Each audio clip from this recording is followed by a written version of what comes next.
All right, everyone, thank you so much for coming to our Coffee with the Chamber today.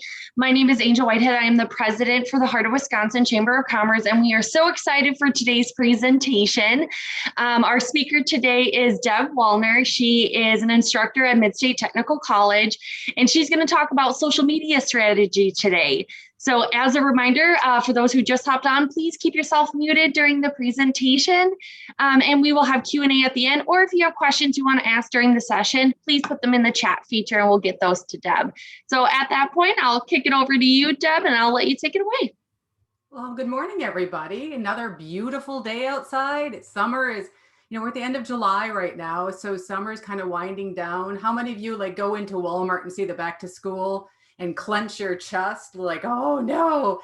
We start back on August 24th, and so my time frame for fun and the summer is constricting. So I'm trying to do everything really quickly. Now I'm going to stop there because I know some of you and I don't know all of you. But yet I'm having a conversation about a topic that most of us can relate to, right? Even if you don't have kids back to school, if your kids are grown, we all know that back to school ends up to be, we're out of summer and into fall. So social media is like that. Social is in the term. And a lot of businesses forget that, and they like to use social media as a platform to sell their products. Social media is not that. Social media is a place where you build your brand, you build relationships, you send them other places to make the final sale. And nothing is going to turn off your customers more than a constant barrage of buy, buy, buy. I didn't start my presentation by saying, woohoo, we have classes, August 24th, go sign up. Hey, we're really good at Midstate. You want to take our classes? You would have very quickly been turned off like this was an infomercial. You have other platforms in your purview to sell your product. This is not the opportunity in your world to use social media. Now, that being said, the whole purpose of social media is to get people behind your brand and want to buy your product or your services. With that in mind, you have to remember social media is not about you. This is, think of yourself going into a cocktail party. If you ran around that cocktail party telling people, hey, here's a flyer, sign up for my product, very quickly people would be walking to the other side of the room. Social media is exactly like that. Your user can easily swipe and get rid of you. They can unfollow you, they can block, they can mute you. There's a lot of things that are easy for the viewer to do. So that being said, I'm going to use this hour to walk through a lot of things. And there's going to be a lot of concepts that you're going to think, yeah, that's right. Or other things that you think that doesn't pertain to me, which is fine. Angel has the slide deck. I'm not going to show all of my slides, but I do have a presentation that kind of walks through the conversation. So you don't have to, write a whole bunch of notes on that respect. Because we're going through a lot of topics that I could spend hours on, if you're, needing clarification on some things, please stop me or have Angel put something in that chat for her to stop me so we can kind of clarify some things, because this is a really big topic in an hour. So, I want to gear it towards you. So what my kind of signpost is for this presentation is to talk about you and your customers. Getting you to understand your customers first is important. Remember, it's not about you, it's about them. And then how do you message to them? And then lastly, budgeting and how much are you going to pay for advertisement and how much are you going to do for free? And that, we'll talk a little bit about that. I'm gearing this a little bit towards Facebook just because we need a platform to kind of think about. It is not going to be a conversation that's tactics about Facebook. There's so many really good resources that will walk you through how do you post, how do you promote, what are the analytics or the insights out there. But this is more a broad conversation of you to think of your strategies of how are you reaching your customers. And just from being a lifelong Wisconsin Rapids resident, I do watch small businesses on Facebook, and I'm seeing a lot of people using Facebook as a way to throw up everything they want to say on Facebook. And I think some of you have probably seen this as well, where you have a message that's 3-4 paragraphs long, but you only see 2 sentences. I guarantee you most of the customers are not clicking and reading the 3 paragraphs. That's not what social media is. And so once you kind of think through what the user is, so I'm going to spend a good chunk of time on thinking about your customer's behavior so that when you move to get the messaging out for your business, it starts to connect with your customer. Does that make sense? Anybody have any questions before I kind of move on? Okay. Then we'll move on. I'm just going to run the presentation on my end so that I'm at the right slide when I want to show it to you. There are some concepts that I think it'll be easier for you to see a slide. So when you're looking at your business and your business model, 80% of your sales are coming from 20% of your customers. Now, I get a lot of pushback from students saying, but I want to reach every customer. Oh, we all do. But if anybody's engaged in social media, it will suck you dry on time. It is a lot of time and a lot of monitoring where you then, if you're going to allow comments and things, you need to monitor those to make sure the conversation is going on the path that you want. So my goal here is for you to start to think of that 20%, that ROI, where you're reaching the customers that are coming to your store on a regular basis and you're interacting with them. Once you get that established in that strategy, then you can move on to the peripheral people who come in maybe once a month or once every other time. So even though, John and Roberta were talking about their business model about a wedding, most people get married once or twice in their lifetime, but he needs that repeat business. There are retirement parties, there are, bridal showers and baby showers, and there's all kinds of things that you want people to talk about and get repeat business. So we're looking at that really core group of your individual people.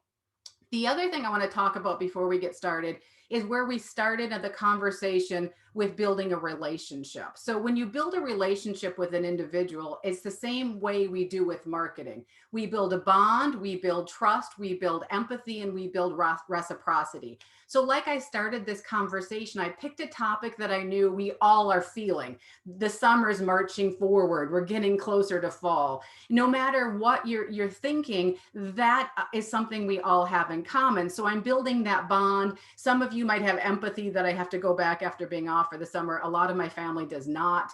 So, teachers and we all kind of come together with that. But, I understand that. So when you're thinking about building a bond, trust, reciprocity, and empathy with your customer, that's a major concept that you need to think about on a regular marketing basis. But in social media, building a bond and talking to people of what they're interested in is really easy because you're jumping into conversations. And I'll get a little bit more on how to in this presentation with that. But just thinking through how do you make friends in real life is the way you should be thinking about your social media strategies. I cannot stress enough, your social media campaign is not about you. It's about you building a relationship with your customer and getting them on a conversation or on a track to go outside of Facebook. Unless you're going on Marketplace in Facebook, you're not making sales on Facebook.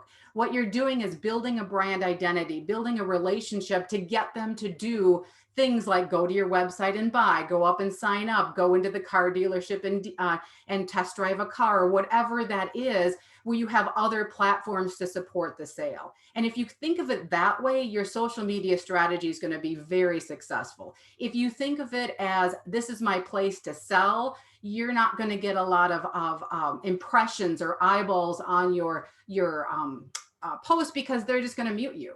And so you're thinking you have all these people who follow your page, but chances are they're just ignoring you because you're just in the way of whatever their friends are doing or whatever cousin's having a baby. So if you think of it that way, it's going to be far more successful for you. So this is, and I know I'm going to get some eye rolls, so I get this a lot with students, but what we've moved to in our world of marketing and social media are marketing personas.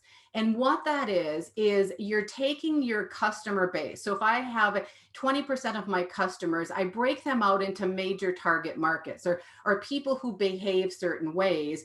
And then I make an avatar on them. Because once I have this persona created, I now have somebody I'm talking to. And then it's generic. It's not generic. It's more of a conversation, building a relationship with that person. I'll give you an example. Let's say I'm a clothing store.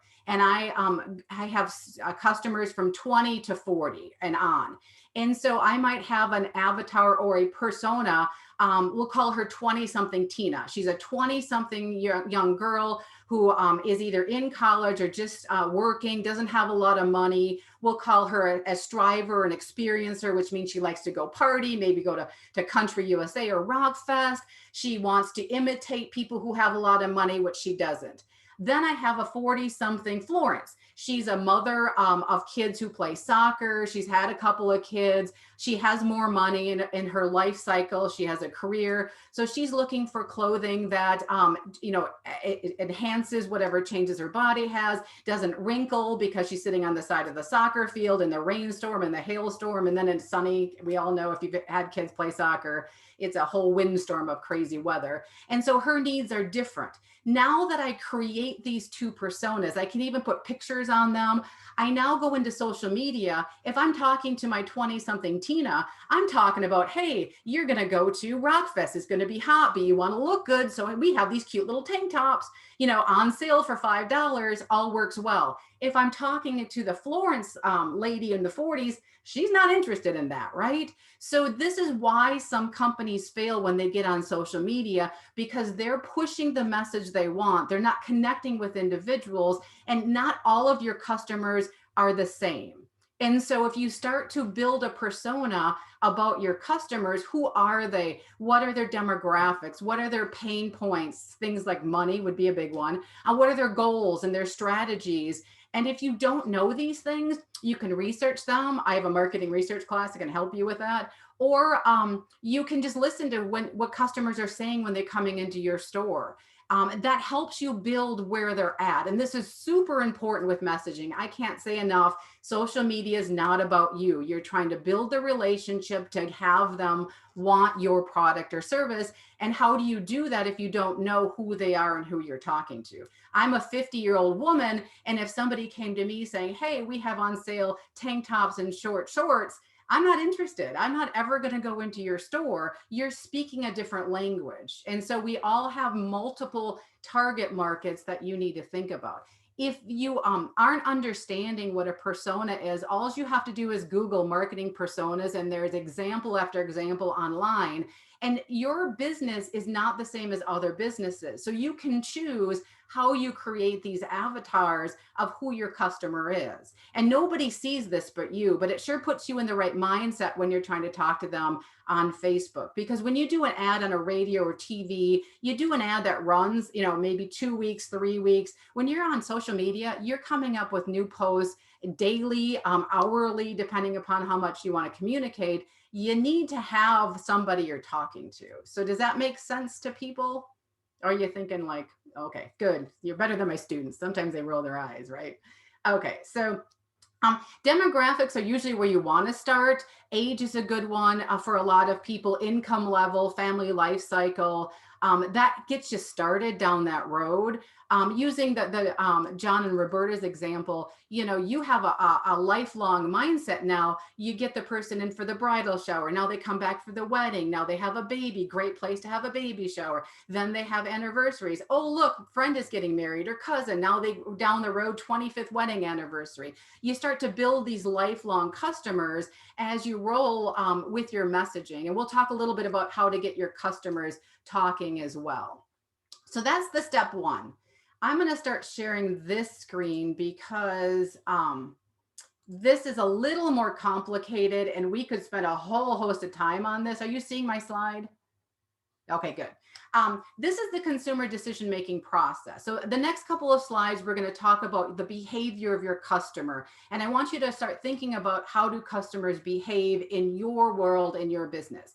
So every customer goes through this process. And if it's a high involvement process, product, they'll go through it very lengthy. If it's like a candy bar, a low involvement process, it'll go very quickly. So let me give you some examples. If I'm buying a new car, I have a problem, I need a new car, I'm going to spend a lot of time on the search and then the alternative evaluation.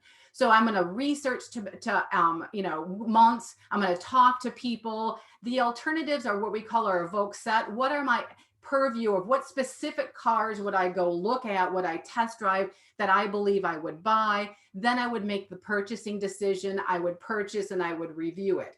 If I'm a seller of a high involvement product, I'm going to want a message in that search and alternative. That's where my customers are spending all of their time.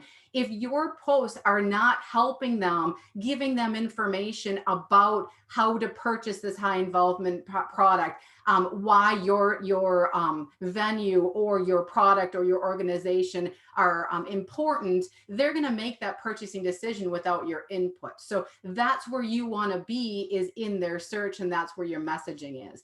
If you're a low involvement purchase, a candy bar, I'm going to say, hey, I'm hungry. What do I want? Go to the vending machine, make a choice, boom, out it comes. That's very quick. So if I'm a marketer of a low involvement purchase, I want to be out there on a regular basis. So as soon as the customer say I'm hungry, top of mind recall, oh yeah, on Facebook, I saw this really good, delicious candy bar. I'm going to go buy that. That's how quickly we make decisions. So really important to understand, where is my product as far as the perception of my customer? Do they perceive me to be high involvement? It's not always cost. A lot of times it is a high price item, but on the using John and Roberta's example, maybe it doesn't cost an extraordinary amount, $20,000 for a new car, but it's something that's very emotional to me, that I'm making a decision that affects the rest of my life. That's also a high involvement purchase. So it's not always just the price tag that makes it high involvement. So really think about, where are you in relationship to your customers making a decision to buy? Now, this process also breaks out the purchasing decision and the purchasing act, because sometimes we make a decision to purchase, but we don't act upon it. And there can be a wide variety of reasons why. And we've all done that online, right? You put something in your cart and you walk away. So think about that. I don't want to spend a lot of time on that. But once you get them to make the decision, you also want to make sure that they purchase. What is your plan to get them from Facebook to your other platforms to make that purchase? The conversion doesn't happen in Facebook unless you're on Facebook Marketplace, right? It happens somewhere else. So don't use Facebook as a final destination. You have them make the decision to go somewhere else. So once they go through this process and make that purchasing decision, how do you get them to go where you want them to go? So it's complicated. Again, we can spend lots of time on this, but it's mainly today getting you to think about the behavior of your customer. So moving on, I'm going to keep with the presentation for a few more slides. The big thing with social media is word of mouth. We want our people to talk. We want them to talk about our products in a very happy way, in a way that we want them to talk. So make sure that you're thinking about it from the customer's angle. All they have to decide is, are they going to talk, and what are they going to say? And so you want to get them to talk, and you want them to get to say your message. They may be saying good things, but it might not be the message that you want. Where do you want them to perceive your product? Are you a high-end product? Are you a low-end product? If I'm a high-end product and they're talking like, hey, I got this great deal, and they're talking like I'm a Walmart person instead of the high-end, Saks Fifth Avenue store, okay, they're talking happy, but they're not talking the message I want. So your strategy has to build around the individuals to move on to saying word of mouth, but also then saying what you want them to say. So this is another consideration you have to have when you're looking at your customers. And again, we could spend lots of time on this. I'm not going to spend a ton of time because it's pretty straightforward, but you have to understand, who are your customers and where are they on this engagement ladder? If I have a whole bunch of individuals in my 20% of customers who make up the most of my sales in that top end, who are on social media and they're talking and they're reviewing and they're creating things, okay, I can get them easily. That's an easy group to get them to word of mouth and to say things and to share things. If my group is at the bottom, if I have a lower demographic, a higher age demographic, you're going to have a lot of those spectators and joiners. They're just going to watch. They're not going to comment. They're not going to share. And so how are you going to get that group? And you might have a mixture of all of them. So you can use the group at the top who are very engaged in social media as messengers of word of mouth. If you're on the bottom end, you're going to work a little harder. But some of the easiest way to get people that are those joiners and spectators is take pictures of them. I mean, who doesn't love a picture of somebody, of themselves, of their kids, of their friends? Not only are they going to share it out to their base, but their base is going to start commenting on it. That's an easy low-hanging fruit that a lot of businesses don't see, is to put pictures of things happening that get these spectators and joiners off the couch and to actually type or share or say something like, oh, like like that picture. Oh, isn't he cute? He's growing up fast, right? They think they're talking to their own base. They don't feel like they're advocating for your company. So just kind of think through behavior. Social media is all about, building a bond, trust, reciprocity, and empathy, that relationship. But if the person's not engaging in that relationship, you're going to have to work a little bit harder to get them to do that. And that's what we do with this engagement ladder, is think through what's their behavior and how can I get that comfort level to change a little bit to engage in what I want them to change. Now, the other thing you have to remember, just a couple more slides and then I'll stop here, but is this, are you an emotional product or are you a utilitarian product? And I want to show you this because this is using that little equation I had to show you people aren't talking a lot about ketchup. I don't know how many conversations you've had about ketchup, but I pretty much have had none, right? Bought a new car though? Okay, I'm telling everybody. We just bought a new one for our son and daughter this year. So they're excited. They have these new cars. They're telling their friends and family. So that's exciting and they want to. Depending upon where you fit, there's a reason why in insurance there's a Limu Emo and there's a Flow and there's a Gecko Geico. People do not want to buy insurance. They know they have to, they understand the value of it, but let's face it, there's not a soul in this world that is excited to write that check.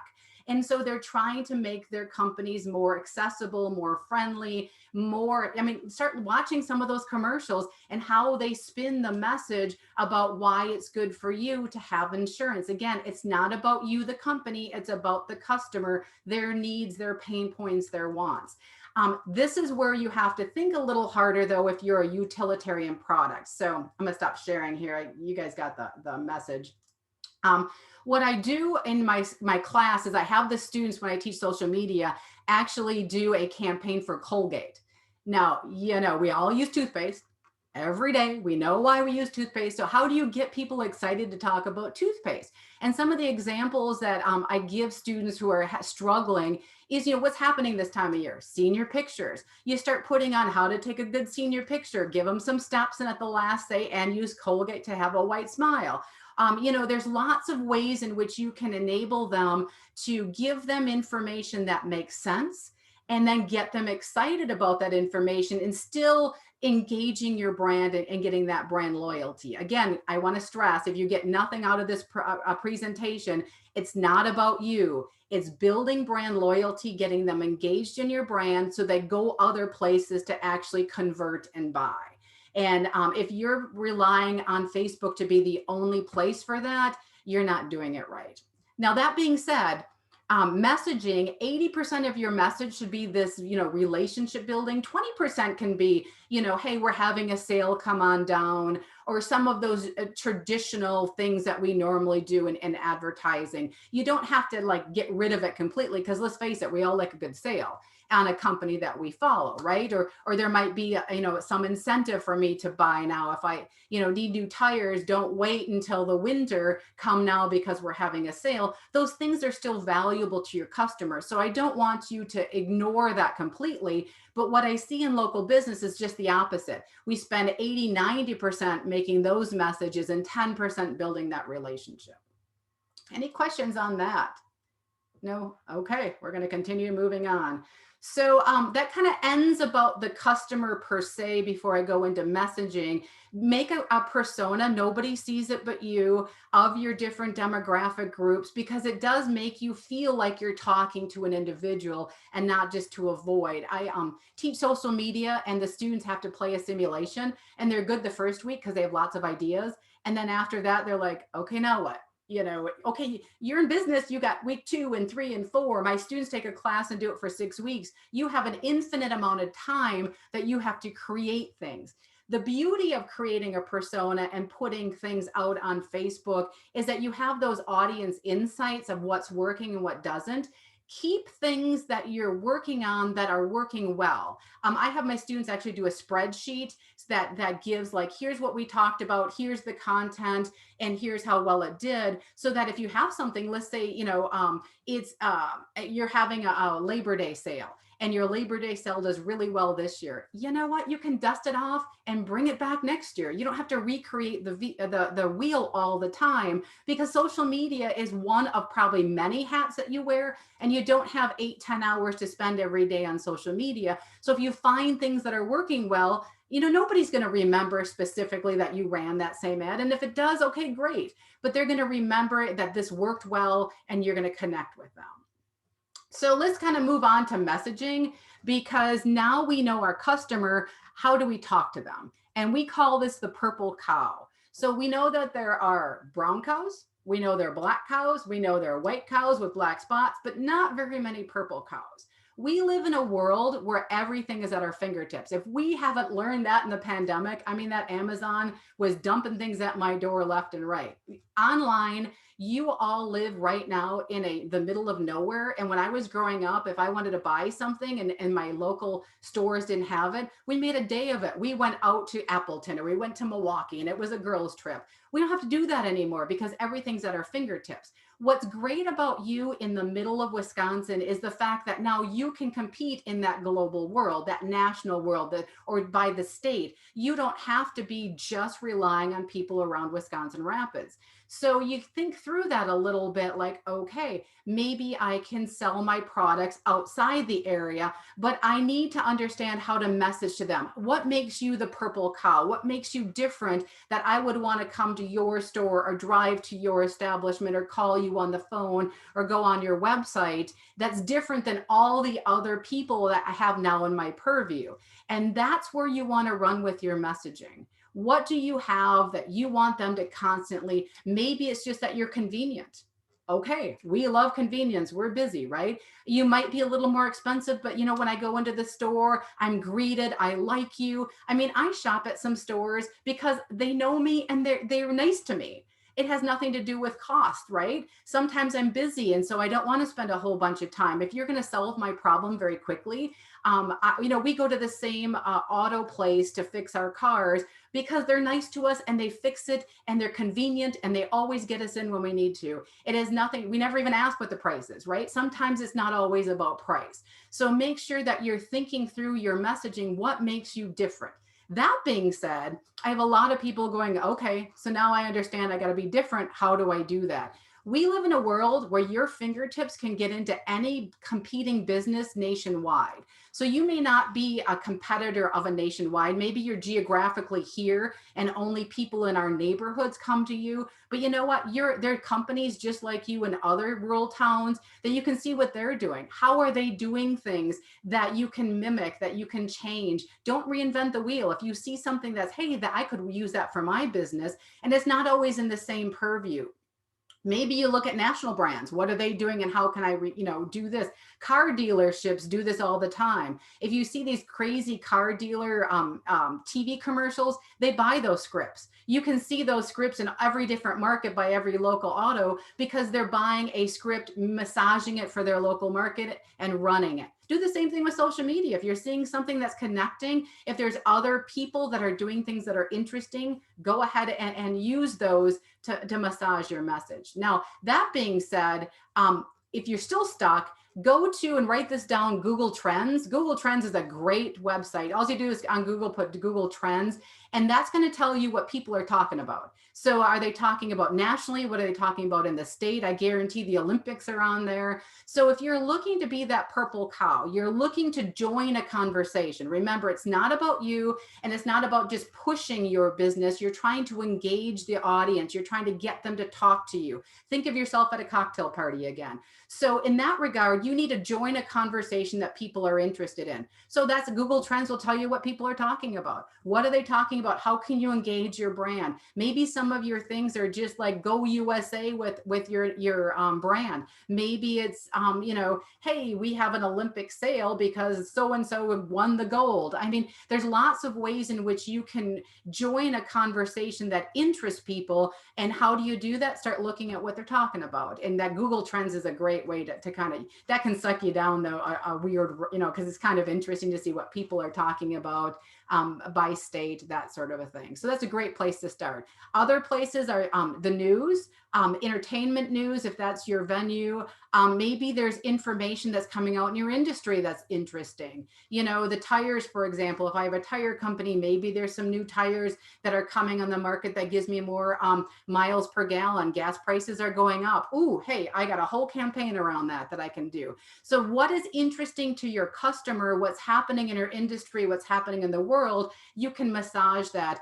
Oreos does a great job. If you want a national company who's doing a great job, go on Twitter and just follow Oreo. They do a great job of doing some brand messaging of things just to keep their brand out there. But they do a great job of then also, tying into what's happening in the world. The Olympics, they'll have stuff about the Olympics. There are Oreos out there. When Beyonce, I don't know how some of you all probably followed the Super Bowl when the lights went out. Do you remember she was a halftime show? They instantly put out a post on Twitter that said, you can still dunk us in the dark. And it had a dark background with a cup of milk and that you can dunk in. So there's lots of things that you can do. The beauty of social media is you can get out there very quickly. And if things happen, you can have a post. Some of it can have a graphic, some doesn't have to.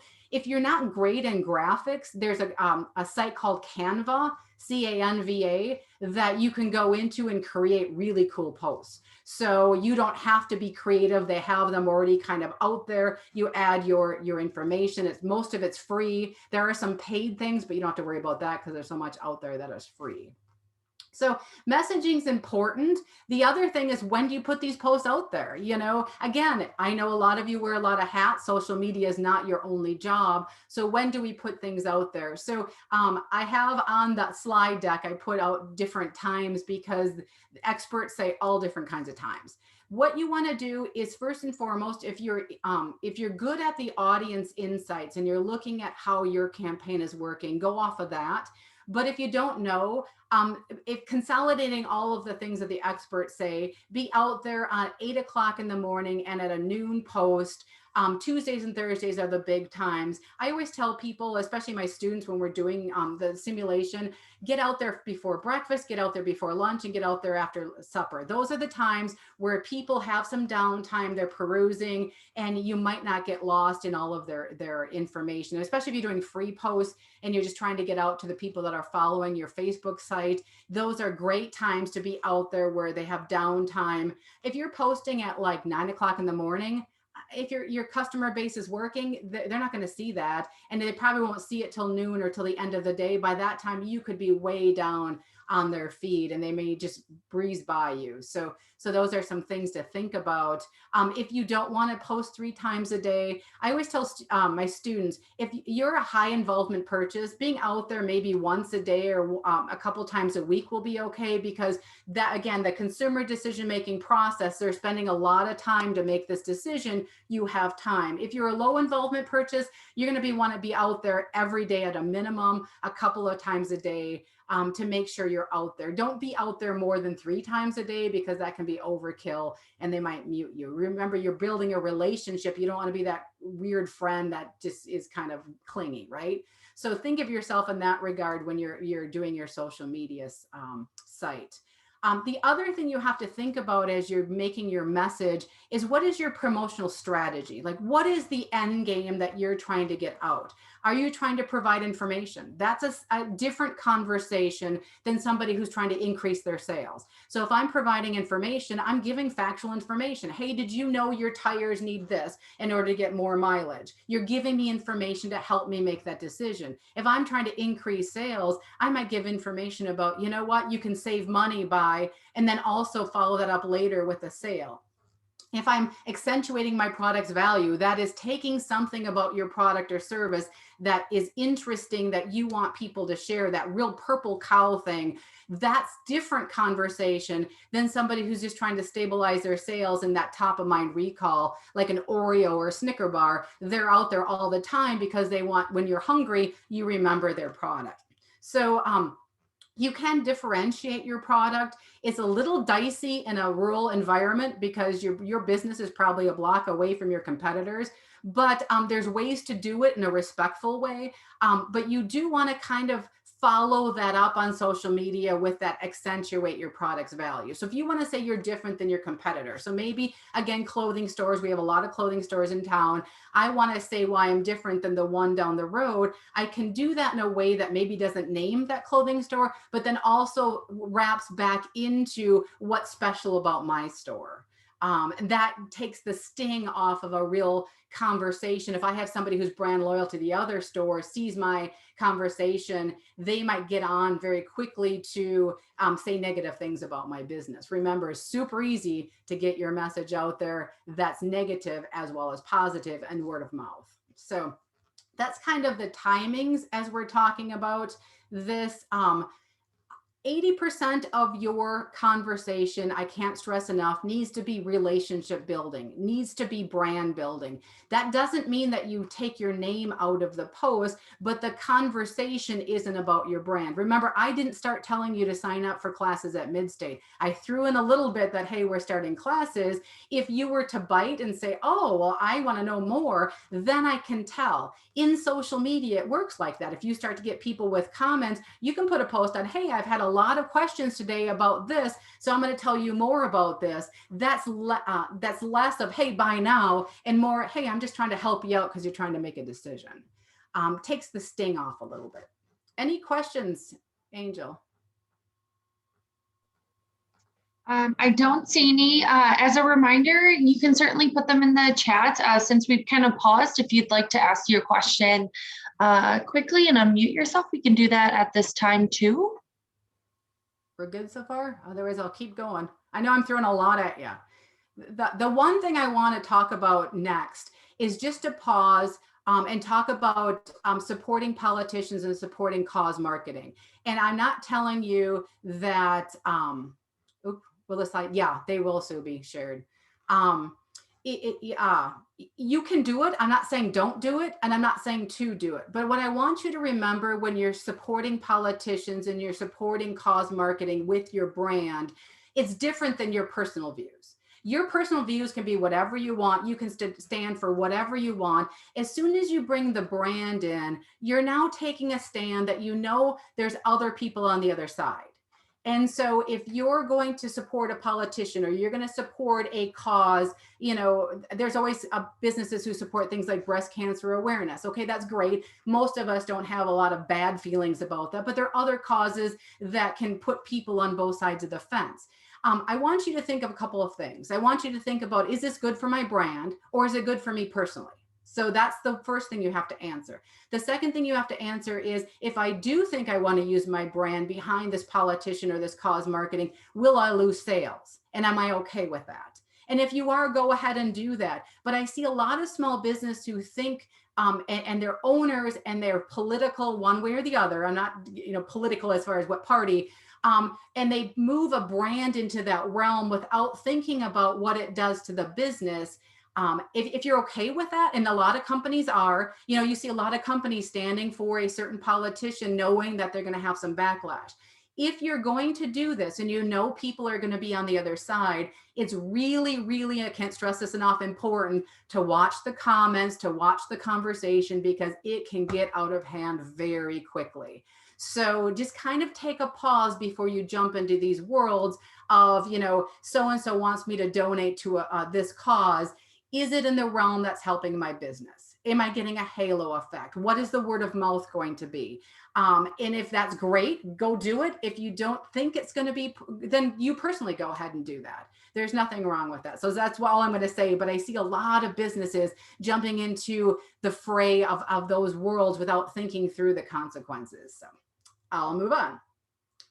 Budgeting for social media, Facebook does a really good job of explaining all the different ways that you can pay for posts. And what paying for posts means is that you pay some money and you identify your audience, and that would be what you make your persona to be, what age, what demographics. I mean, you can get down, if you haven't played with this, to I want a 35 to 40-year-old woman who drinks wine, who lives geographically local, has a dog and 3 kids. I mean, you can get really detailed. I would say don't do that, but it's kind of fun to play with.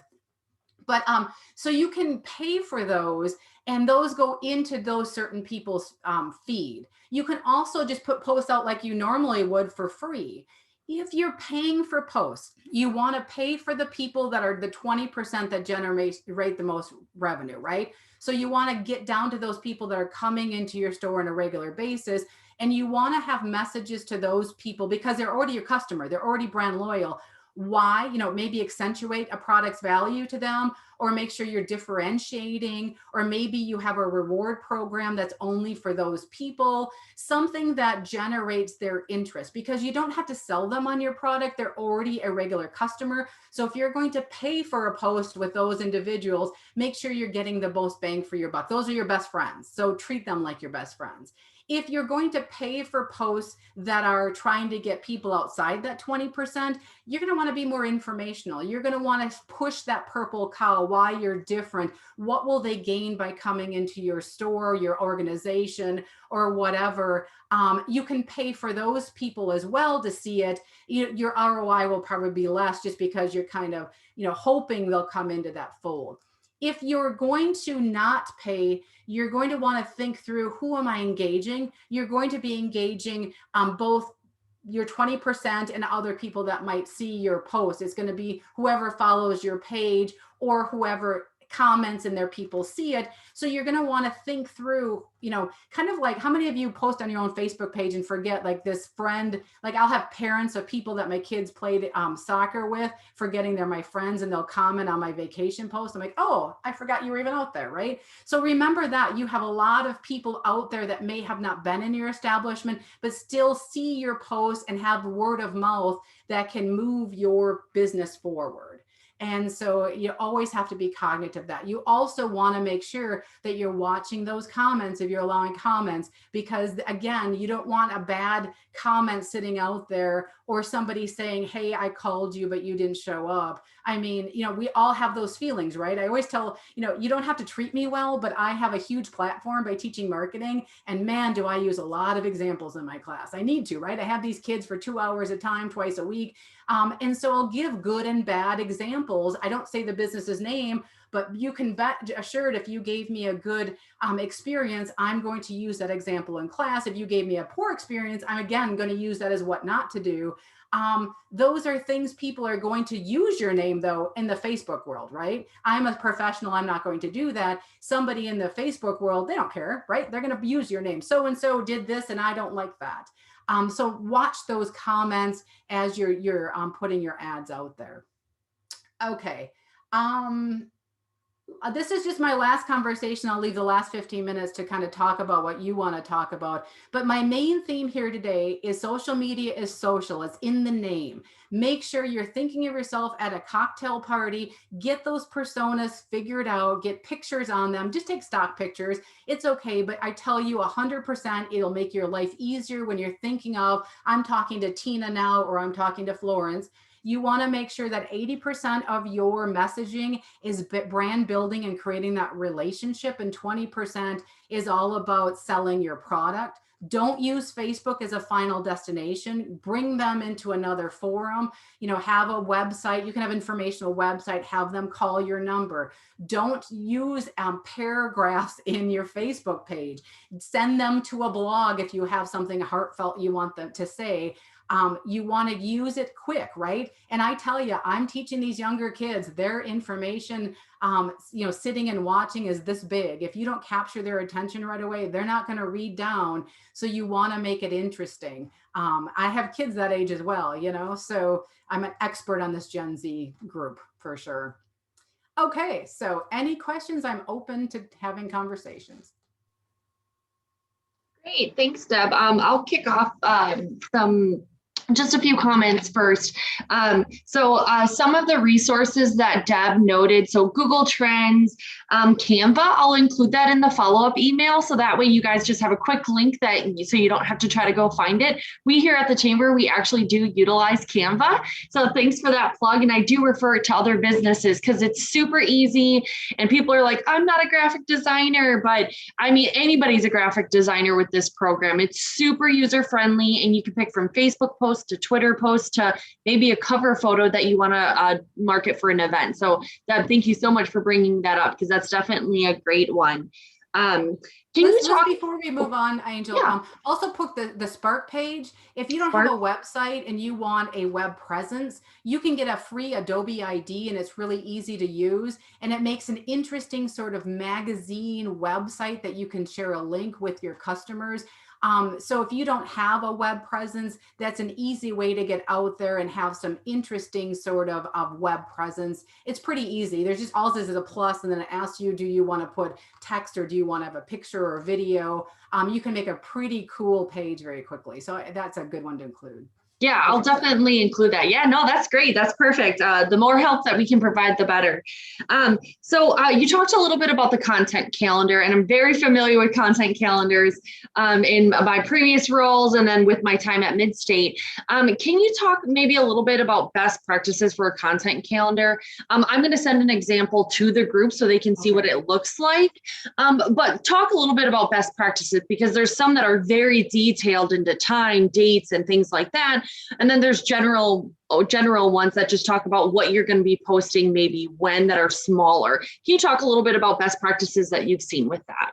Sure. So if you're doing major campaigns, I mean, we have those campaigns that happen every year, right? Labor Day, some businesses do Labor Day, Halloween, Christmas, Valentine's Day. I mean, there's holidays or areas in which we're going to promote our business. You create campaigns around that, and those are the ones you're going to want to detail. What pictures did we use? What did we say? What were the comments? How many impressions or likes did we get?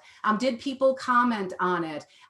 What times were were I posting? Was that successful? You want to document that if this is your first go through, so that you can see what worked well. Then next year, you just dust it off and send it off as this is what we do. Maybe you change some dates, or maybe you change some wording, but the heavy lifting is over. On some smaller things that you're trying, you don't have to be that detailed, but you want to keep what you're doing that's successful, because maybe you'll mirror it later on. So maybe I have a slow time in August. My busy time is over. I want to generate some sales. So I start, hey, I'm going to talk about XYZ, and I'm going to see how it does. And if it does well, you can just brush that off. Maybe in February, I have a slow time again, and I can recreate something very similar. We normally will document everything from here are the pictures, here's the wording, this is the times I posted, these were the results, the key performance indicators, or your metric numbers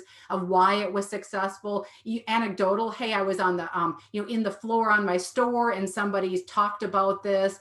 Or that person commented. You want to keep those records, because next year when it comes around, it's exhausting to keep the creativity going all the time. So to really have a spreadsheet, if you don't know how to use Excel, then make a Word document, or take pictures of what worked so that you can see, because this works. I mean, it's, Angel, right? Every year you have a golf outing. Every year you have, there are certain things that happen every year. And if we're a small business, we just don't have 5 or 10 people in our back room generating content.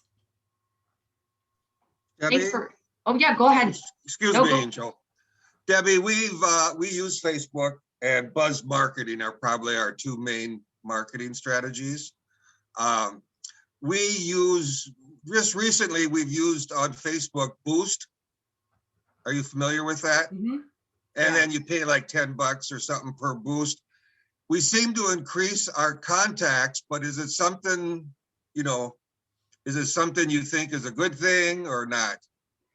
I mean, anytime you create context, yeah, it's always a good thing. Yeah, yes. I mean, that's never a bad thing. In your world, in the, wedding venue world, you're going to want to move into also trying to get other places to like your product, right? So you're going to want to eventually move to, if I'm going to get a wedding cake or wedding flowers, you want those businesses to refer you. We call those backlinks on national stage. We want, like, if I'm a car dealer, I want the Consumer Reports to talk about my product and link back to my website. We're a smaller venue, so you have to kind of think through if I'm in this world of venues, who are in that world as well that aren't competing that could help. We could help each other. If somebody comes to me, I can give them, right? So like this summer, I just painted my inside of my house. By the way, anybody a painter here?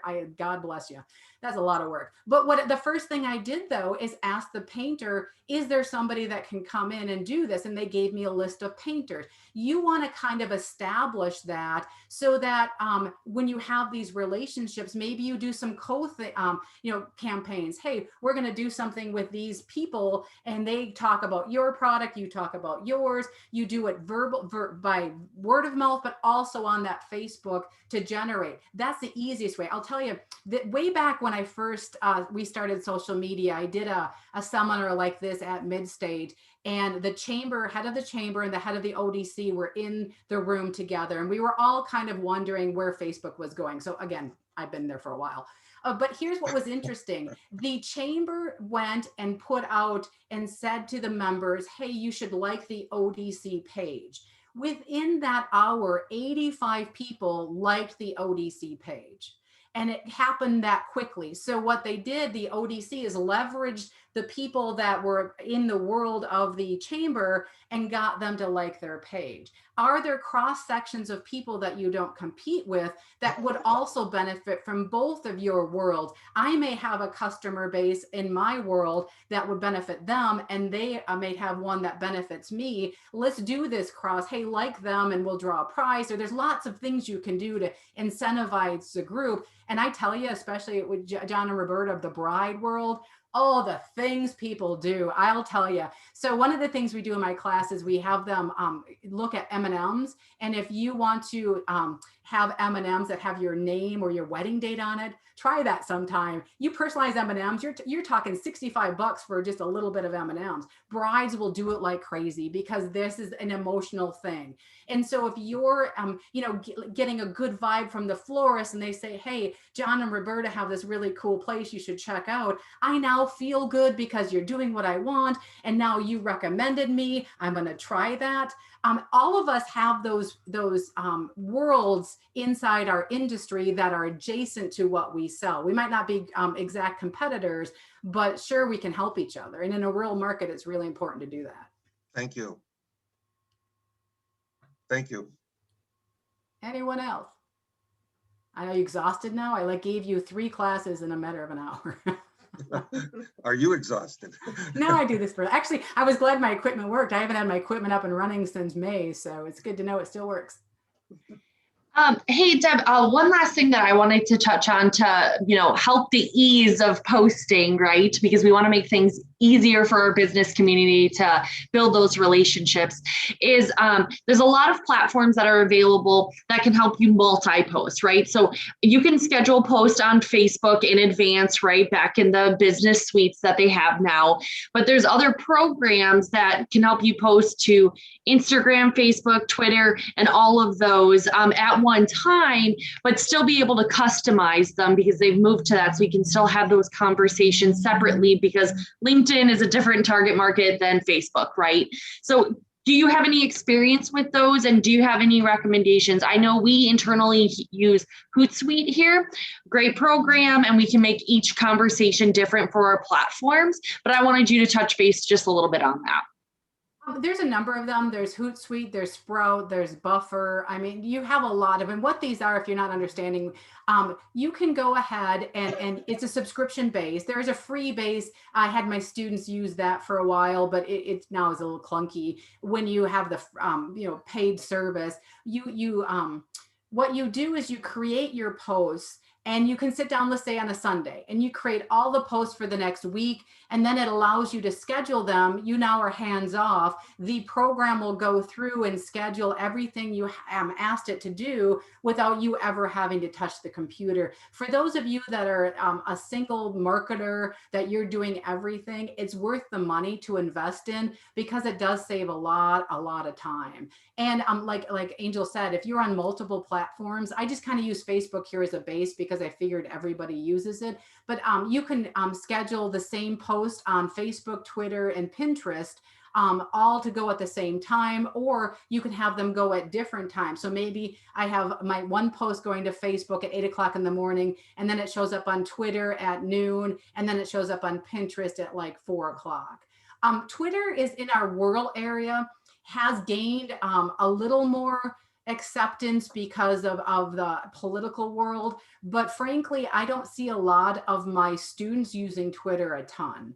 So if you're trying to, if you're a venue where you want to show things in real time, if you're, most of you aren't that. So if you want to cut a platform, I would recommend that one, because that is super strenuous. You want to be out there on a regular basis. That is Facebook on steroids. People are out there all the time. They're commenting, they're sharing, they're using hashtags. And it is a commitment if you're going to go on Twitter. If you're only going to be on there once a day even, it's really not worth your time, because you're going to be drowned out by that constant conversation. Snapchat gets to those younger kids. Those younger kids love Snapchat. Filters, they're big on filters, but that's only if you're brand loyal, right? I mean, why would I use my filter if I don't really like your product? So, we've used filters at Midstate with the younger group. They seem to like it if they're going to win a prize. So yeah, these platforms, there's a lot out there that you can do.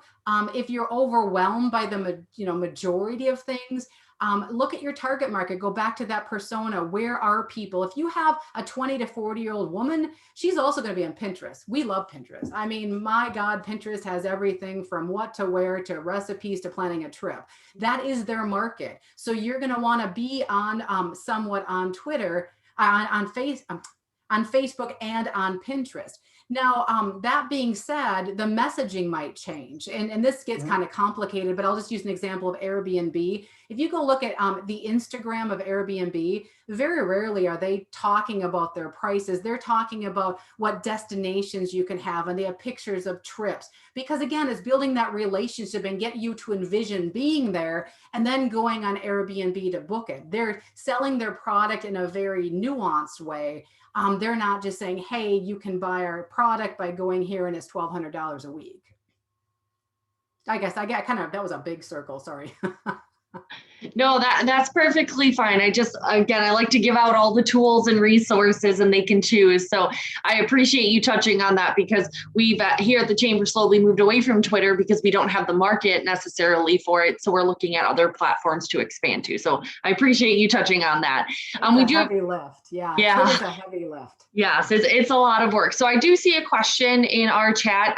So Mary Ann just asked, what opportunities are there to partner with Midstate students for class projects? So a little bit towards the Midstate, which is a perfect plug for Midstate. So I'll let you take that. I'll show you my product. No, we do have two classes in our digital marketing class that works with businesses. One is our marketing research class, and one is our promotion class. So our marketing research class, we do research. We can do a mailer or do a email survey out to the public, and then the students, they analyze and give a report. And then we also do, for promotion, we can do create promotional items, whether it's a video, whether it's print, ideas for social media. That's the class where they've taken social media, they've taken Adobe classes, and we kind of bring them together to start campaigns. So we do have a couple. Our social media class is more learning.